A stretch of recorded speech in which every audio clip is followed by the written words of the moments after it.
नमस्कार दोस्तों, आज पढ़ाकूबाज आ चुका है श्री महर्षि भृगु वैदिक गुरुकुलम में। आज हम एक बहुत ही पवित्र ज्ञान के मंदिर पर पहुंचे हैं, जहां पर हमारे प्राचीन वेद, शास्त्र और संस्कृत साहित्य की शिक्षा प्रारंभ हो चुकी है। वो है श्री महर्षि वैदिक गुरुकुल। यहाँ गुरुओं की छत्र छाया में हर छात्र न केवल ज्ञान की गहराइयों को समझता है, बल्कि जीवन के संस्कार, धर्म और आध्यात्मिक भक्ति के भी मार्ग को सीखता है। आज हम यहाँ के बटुकों के साथ कुछ शास्त्र, कुछ पुराण और कुछ प्राचीन जो भी शिक्षा होती हैं उनके बारे में चर्चा करेंगे। उनसे कुछ प्रश्न उत्तर किया जाएगा। जो भी सही जवाब देंगे उनको पढ़ाकूबाज की तरफ से छोटा सा पुरस्कार दिया जाएगा। तो चलते हैं महर्षि भृगु वैदिक गुरुकुलम।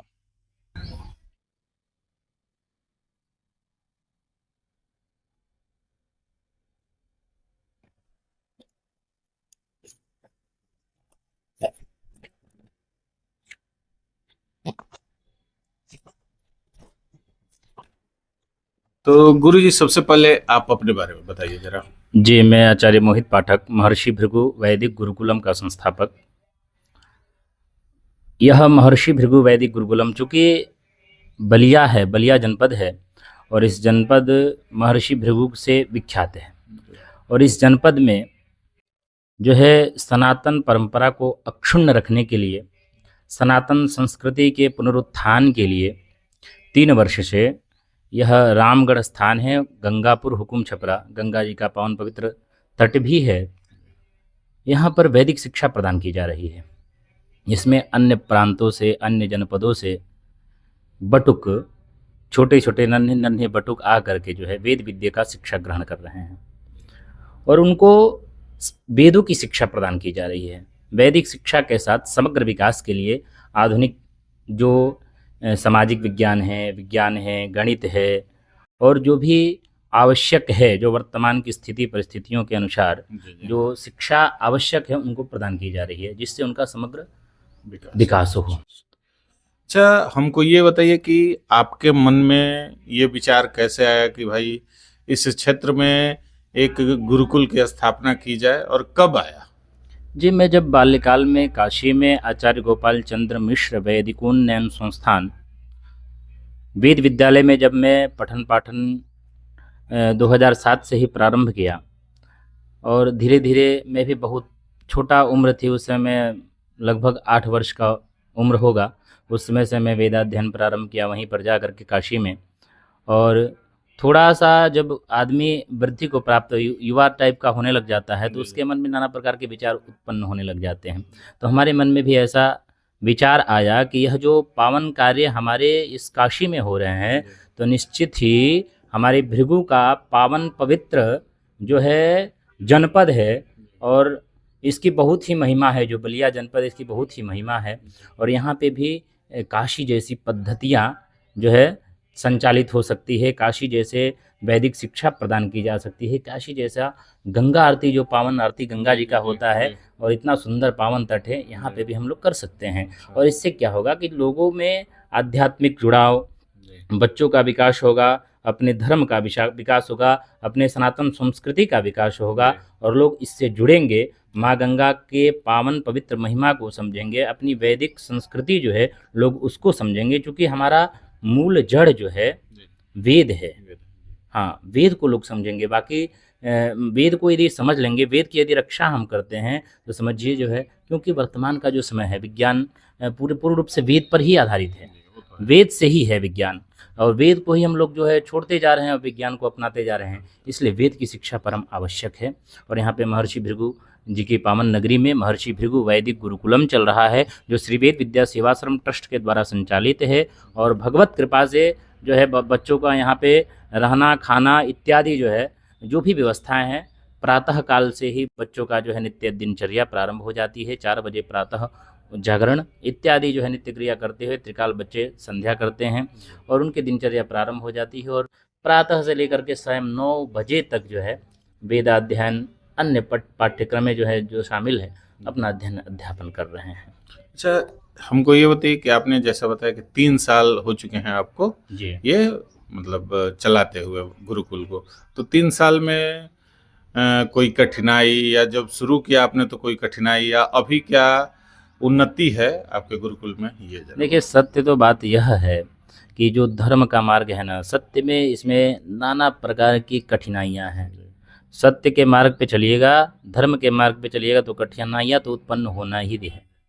तो कठिनाइयाँ तो आती जाती रहेंगी, लेकिन ये जो है भगवान की सेवा हो रही है, वेद भगवान की सेवा हो रही है, तो सारी कठिनाइयाँ का जो है हल वही निकालेंगे, और निरंतर वो हल निकाल रहे हैं, क्योंकि धीरे धीरे सभी व्यवस्थाएं वही सुव्यवस्थित करेंगे, और शनै कंथा शनै पंथा के क्रम में हम लोग चल रहे हैं। बहुत बहुत धन्यवाद आपका।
तो अभी हम हैं श्री महर्षि भृगु वैदिक गुरुकुलम के बटुकों के साथ। बटुक मतलब छात्र, स्टूडेंट। तो आज पढ़ाकूबाज इन बटुकों के साथ कुछ प्रश्नोत्तर करेगा। जो भी सही जवाब देगा उनको कुछ छोटे मोटे पुरस्कार पढ़ाकूबाज की तरफ से मिलेंगे। तो आपका सबसे पहला प्रश्न है कि वेदों में सबसे पुरानी ऋचा कौन सी है? ठीक है, सभी ने हाथ उठाया है, बताइए आप। ऋग्वेद में है। ऋग्वेद में सबसे पुरानी ऋचाएं हैं। सही जवाब दिया आपने। क्या नाम है आपका? ममा नाम है सुजल कुमार पांडे। सुजल कुमार पांडे ने सही जवाब दिया है। इनको प्राइज दिया जाए। कहाँ से है सुजल कुमार आप? बिहार लखीसराय। बिहार लखीसराय। बताइए कितने दूर से आकर ये गुरुकुल में पढ़ाई कर रहे हैं। इनको प्राइज दिया जाए। हाँ, एकदम बीच में रहिए। आपका अगला प्रश्न है कि अथर्ववेद में क्या क्या है? कौन देगा इसका जवाब? लगभग सभी कोई सभी प्रश्न के उत्तर जानता है, बताइए आप। अथर्ववेद से हमें औषधिया तंत्र मंत्र हमें प्रदान करता है। अच्छा, सही जवाब दिया आपने। क्या नाम है आपका? ममा नाम है मोहित पांडे। अच्छा, मोहित पांडे ने सही जवाब दिया। कहाँ से है आप मोहित? दुबहर बलिया जिला। अच्छा, दुबहर से है ये। इनको प्राइज दिया जाए। नील नदी। नील नदी। आपका अगला प्रश्न है कि दुनिया की सबसे लंबी नदी कौन सी है? देखिए, गुरुकुल में भी पढ़ते हुए जीके का नॉलेज सभी को है। आप बताइए। दुनिया की सबसे बड़ी नदी नील नदी है। नील नदी। सही जवाब दिया आपने। क्या नाम है आपका? मेरा नाम मुकुल मिश्रा। मुकुल मिश्रा। कहाँ से है मुकुल मिश्रा? छपरा जिला बिहार। छपरा से है मुकुल मिश्रा। इनको प्राइज दिया जाए।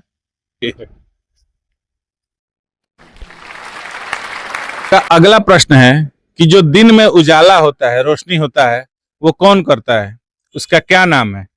और उसके कितने अलग अलग नाम हैं? उन नामों में से आपको कम से कम 10 नाम बताने हैं। कौन कौन जवाब दे सकता है इसका?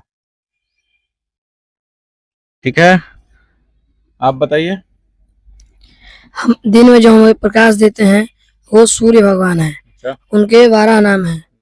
मित्राय, रवये, सूर्याय, भास्कराय, दिनकराय, दिवाकराय, आदित्याय, हिरण्यगर्भाय, सवित्रे, अर्काय। अच्छा, 10 नाम आपने बता दिए, सही जवाब दिया आपने। इनको प्राइज दिया जाए।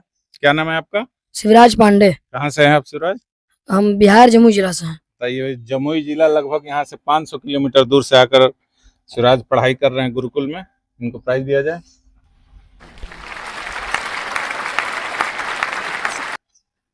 आपका अगला प्रश्न है कि विष्णु भगवान के 10 अवतार के नाम कौन कौन बता सकता है? हाथ उठाइए।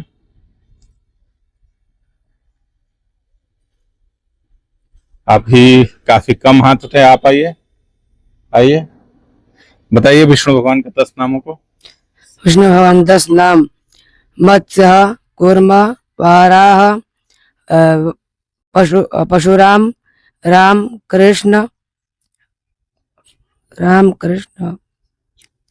चलिए, आप नहीं बताए। और कोई? आइए, इनसे पूछा जाए। आप बताइए। विष्णु भगवान के 10 नाम हैं: मत्स्य, वाराह, कूर्म, वामन, नृसिंह, राम, कृष्ण, परशुराम और कल्कि। ठीक है, सही जवाब दिया आपने। क्या नाम है आपका? हरिओम पांडे। हरिओम पांडे। कहाँ से हैं हरिओम? दिघार बलिया जिला। अच्छा, सही जवाब दिया। इनको प्राइज दिया जाए। आपका अगला प्रश्न है कि त्रिमूर्ति किस किस देवता को कहा जाता है? काफी हाथ छूटे हैं इस बार। बताइए आप, किसको कहा जाता है? त्रिमूर्ति ब्रह्मा, विष्णु, महेश। ब्रह्मा, विष्णु, महेश को त्रिमूर्ति कहा जाता है। सही जवाब दिया आपने। क्या नाम है आपका? रुद्र प्रताप तिवारी। कहाँ से हैं आप? दिघार बलिया। दिघार से हैं। इनको पुरस्कार दिया जाए। हाँ, बोलिए। आपका अगला प्रश्न है विज्ञान से। भारत का पहला उपग्रह कौन सा था? उसका क्या नाम है? ठीक है, कोई? बहुत सारे हाथ इस बार उठे हैं। आइए आप, निकल के भीड़ में से। क्या नाम है भारत के पहले उपग्रह का? आर्यभट्ट। आर्यभट्ट। सही जवाब दिया आपने। क्या नाम है आपका? सत्यम पांडे। कहाँ से है सत्यम? बलिया जिले बैरिया। बैरिया से है सत्यम पांडे। इनको पुरस्कार दिया जाए।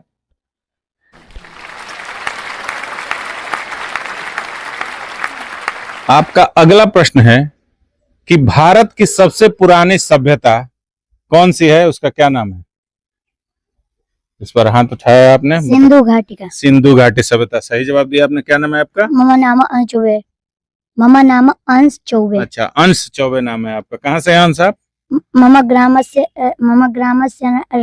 रामगढ़। रामगढ़ से ही हैं। इनको प्राइज दिया जाए। आइए आप। आपका अगला प्रश्न है कि जो शिव जी का त्रिशूल है वह किस बात का प्रतीक है? कौन कौन बता सकता है? आइए आप, निकल के भीड़ से आगे निकल कर आइए, बताइए। शिव जी का जो त्रिशूल है 3 प्रकार के हैं: सृष्टि, पालन, संहार। तो सही जवाब दिया आपने। क्या नाम है आपका? मम नाम उपज पांडे। उपज पांडे। कहाँ से उपज? हम गाजीपुर जिला से। गाजीपुर जिला से। इनको प्राइज दिया जाए। सही जवाब दिया इन्होंने। प्रश्न है आपका, जो हमारे उपनिषद होते हैं, ठीक है, उसका वास्तविक अर्थ क्या होता है? उपनिषद का वास्तविक अर्थ क्या है? कौन बताएगा? ठीक है, इधर भी हाथ उठाया गया है। आप बताइए। पास में बैठना, जैसे गुरु जी के पास में बैठ के शिक्षा लेना। अच्छा, गुरु के पास बैठकर शिक्षा ग्रहण करना। सही जवाब दिया आपने। क्या नाम है आपका? मेरा नाम शुभम मिश्रा। शुभम मिश्रा। कहाँ से? शुभम सिवान। सिवान से। इनको पुरस्कार दिया जाए। अब कि भारत के वाणिज्य मंत्री का क्या नाम है? कौन बताएगा? काफी हाथ उठे इस बार। आप बताइए। निर्मला सीतारमण। सही जवाब दिया आपने। क्या नाम है आपका? कुलदीप तिवारी। कुलदीप तिवारी। कहाँ से हैं कुलदीप आप? देवपुर मठिया बलिया जिला। बलिया से हैं, देवपुर से। इनको प्राइज दिया जाए।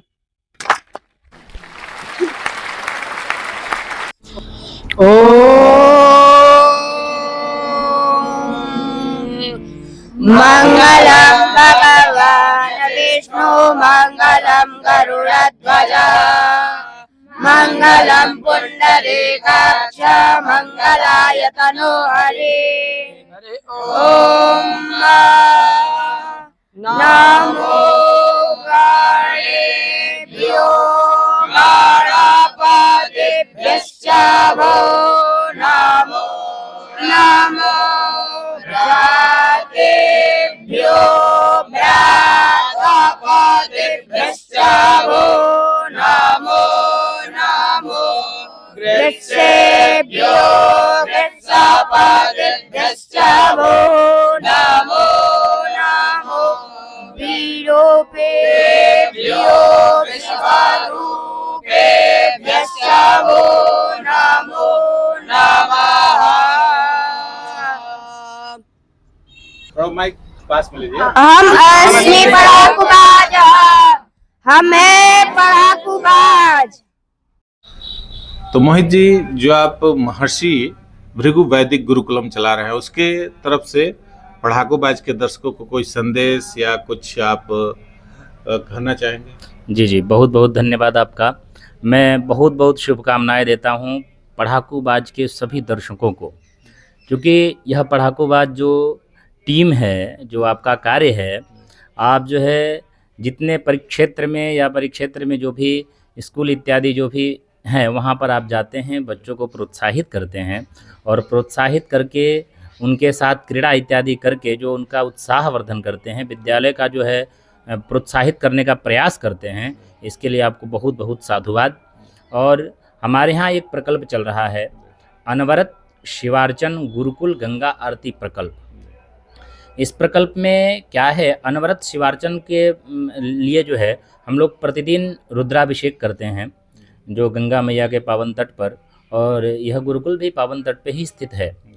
प्रतिदिन मैं सभी दर्शकों से भी आह्वान करूंगा कि आप भी जो है कम से कम अपने जन्म दिवस के दिन रुद्राभिषेक करें, और गुरुकुल चल रहा है तो गुरुकुल में अपना जो भी हो सेवा प्रदान करें और गुरुकुल पद्धति से जुड़ें, सनातन संस्कृति से अपने जुड़ें।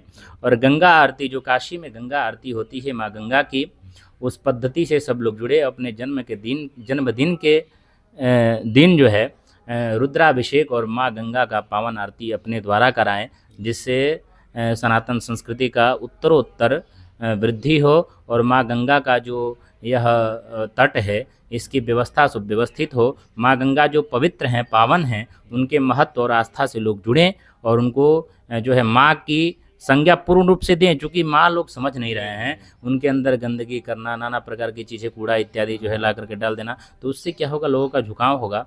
और आप अपने जन्मदिन के दिन जा करके नाना प्रकार की पार्टियां करते हैं, होटल इत्यादि में जाते हैं, तो उससे आपको कुछ विशेष लाभ नहीं मिलता है। लेकिन यहाँ पे अध्यात्म से आप जुड़ेंगे तो जरूर आध्यात्मिक लाभ आपको मिलेगा। इसलिए मैं सभी से आह्वान करता हूँ कि आप लोग इस हमारे प्रकल्प से जुड़ें।